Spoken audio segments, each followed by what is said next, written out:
The moment you raise your voice at your dog, something happens inside its brain, and it has nothing to do with the lesson you intended to teach. Your dog knocked something over, or had an accident, or pulled toward another dog on the leash, and your voice went sharp.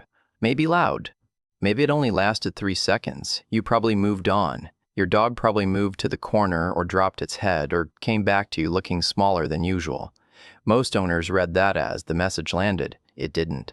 What actually happened in those 3 seconds is a neurological recording event. The amygdala, the brain's threat detection and emotional memory center, time-stamped the experience. Stress hormones flooded the system, and the interaction was filed, not as a corrective instruction, not as a lesson about behavior, but as a threat memory, specific, associatively rich, resistant to erasure. The behavioral fallout you observe afterward, the avoidance, the lowered posture, the altered way your dog looks at you, that isn't your dog processing the lesson. That is your dog managing the aftermath of a threat event that its brain has already permanently cataloged. The lesson was never received, the fear was. Most owners operate under a reasonable sounding assumption. The yelling is an imperfect but functional correction tool. That the dog connects the vocal outburst to whatever preceded it, registers the owner's displeasure, feels brief discomfort, and then resets to baseline once the interaction ends. This assumption persists because the dog's behavior appears to confirm it.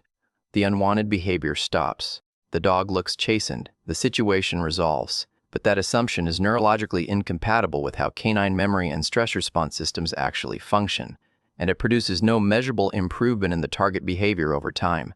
The behavior may stop in the moment. It doesn't stop because the dog understood the correction. Here's the first thing to understand. Your dog does not process yelling as amplified communication. It processes it as a threat signal. The acoustic profile of a raised human voice, the pitch shift, the volume increase, the compressed rhythm, activates the same amygdala-driven fear response cascade that triggers during predator encounters or physical danger. The dog's brain is not parsing your meaning. It is responding to the signal. Research published in PLOS One from the University of Porto measured cortisol levels and behavioral stress indicators in reward-trained versus aversion-trained dogs. Dogs exposed to yelling and aversive vocal correction showed significantly elevated cortisol, increased stress behaviors, and markedly reduced task engagement compared to their reward-trained counterparts. The important detail, the aversion-trained dogs did not perform the target behavior better. They showed more fear. They performed worse. And they showed it physiologically, not just behaviorally. Your dog doesn't hear a frustrated owner when you raise your voice. It hears a predator-level threat signal delivered by its primary attachment figure. That combination, threat from the safest source in its environment, is what makes it neurologically catastrophic.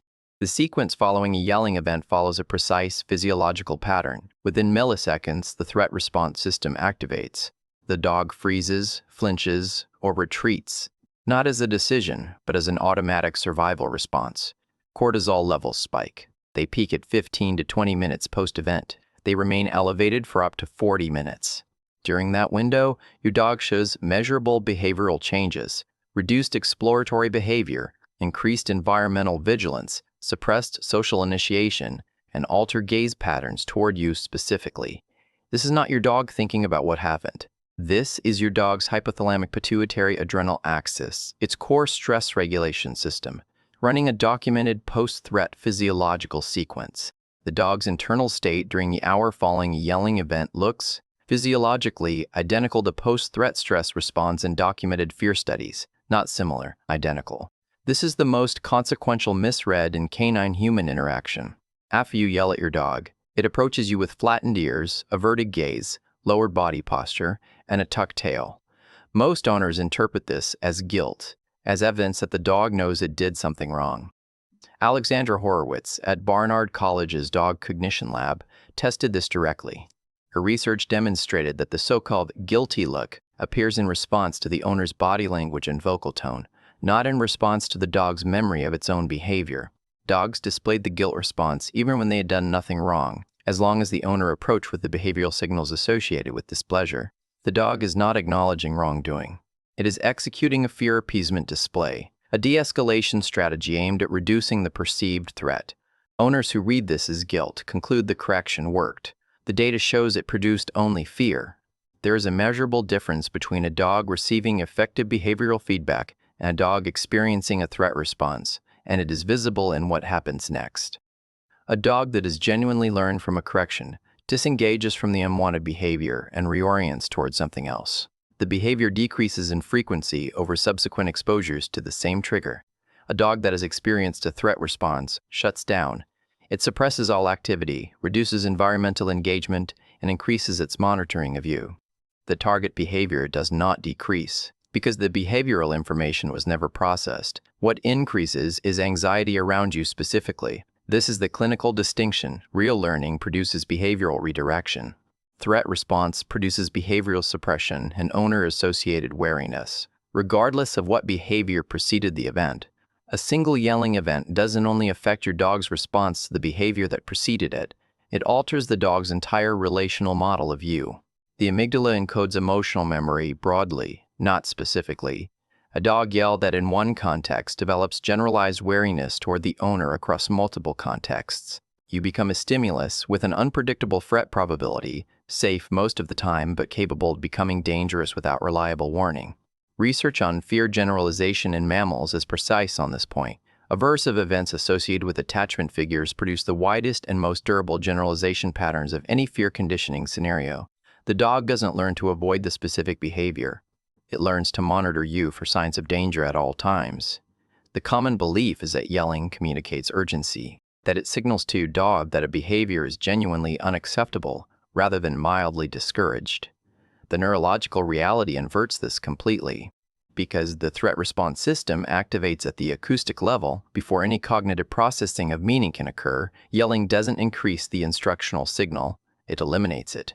The louder and more emotionally charged the vocal correction, the less behavioral information your dog's cognitive system receives, and the more its survival circuitry dominates the entire event. Escalating volume doesn't clarify the message, it overwrites it entirely.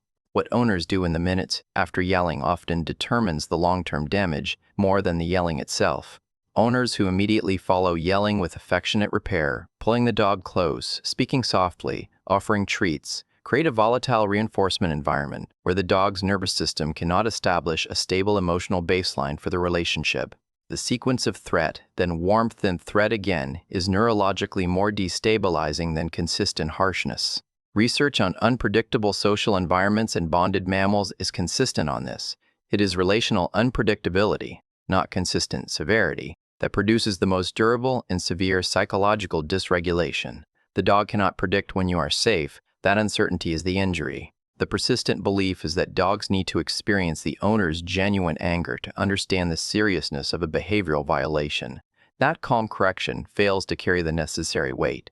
Behavioral science produces no data supporting this. Studies comparing aversive and reward-based training methodologies consistently show that aversion-trained dogs demonstrate higher stress indicators, lower task performance, and greater behavioral suppression, without showing superior compliance on the target behavior. The anger communicates something, but it is not behavioral information your dog can use. It communicates one thing only: danger. There is a specific neurological conflict that occurs when the threat source is also the attachment figure, and it has a name and attachment: neuroscience, the attachment-based threat paradox. In a secure attachment relationship, the attachment figure is the safe haven the organism retreats to under threat. When the attachment figure becomes the threat source, the dog's nervous system faces an irresolvable conflict. The entity it is neurologically driven to approach for safety is simultaneously generating the danger signal. Research in attachment neuroscience identifies this conflict as one of the most psychologically destabilizing experiences available to a socially bonded organism. In any species, the dog has nowhere to go. Its safety system and its threat system are pointing at the same target. The behavioral changes are visible, the neurological changes are not, but they accumulate. Repeated yelling events produce chronic activation of the HPA stress axis. In aversively managed dogs, this produces measurable structural changes in the hippocampus, the brain region responsible for contextual memory formation and stress response regulation. These changes mirror stress-induced neurological alterations documented in chronic trauma research across mammalian species.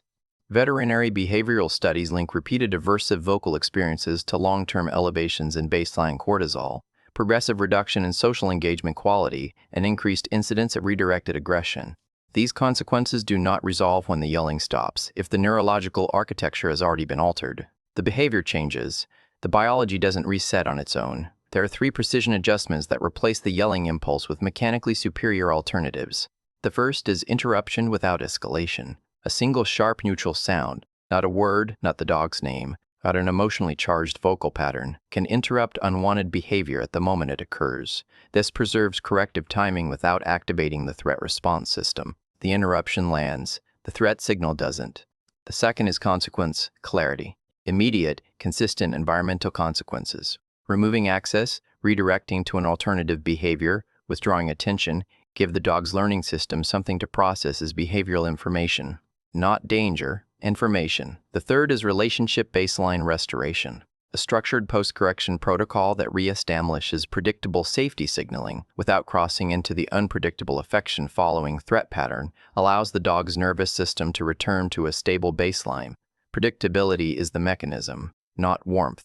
Predictability. These 3 adjustments are architecturally designed to teach what yelling neurologically prevents your dog from learning. Here is the reframe that makes the rest of this irreversible once you understand it. Yelling at your dog is not a failed communication attempt. It is a successful one.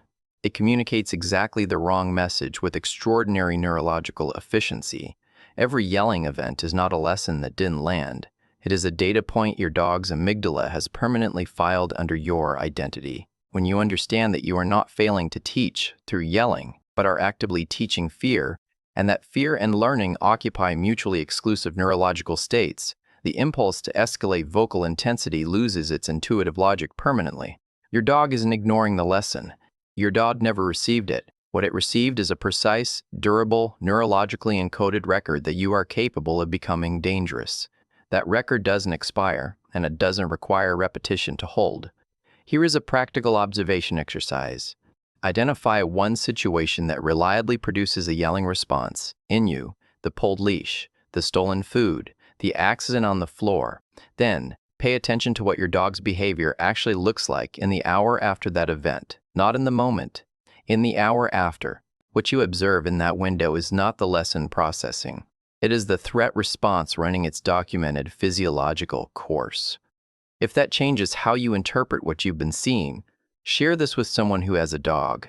And if you want to understand how canine fear memory actually forms and what it takes to alter it, that's in the next video.